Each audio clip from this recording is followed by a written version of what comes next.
Legislative IQ. Increase your legislative intelligence with Florida's policy, budget, and campaign monitoring service. Subscribe today at legislativeiq.com.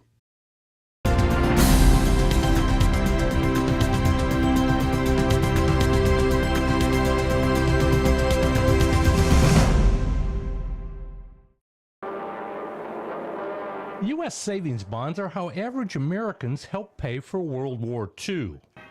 The bonds we bought before bought the bond that won the war. Now we've got another bond to buy.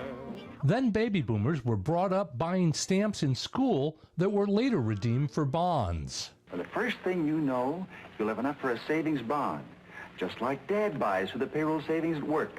So now $1 million in savings bonds left unclaimed in safety deposit boxes have been turned over to the state, but there's a problem. The federal government won't redeem them. The money doesn't belong to the federal government. Ultimately, it belongs to the individual who purchased that bond, sometimes even years ago. So what we want them to do is, if the federal government isn't going to look for these individuals, this is what we do, and we happen to do it pretty well, Mike. Last month alone, more than $35 million was returned to Floridians. The state has filed suit. It wants to redeem the bonds it holds, but it also wants to gain access to an estimated $1 billion in unredeemed bonds that were bought by Floridians. They feel differently. They'd like to hold on to those funds, and that's where we stand. We're looking forward to the spring where we'll have our day in court, where we'll present our case, and we feel we're on the right side of this fight. Until then, the promise of a better life through buying government bonds will remain unfulfilled for some.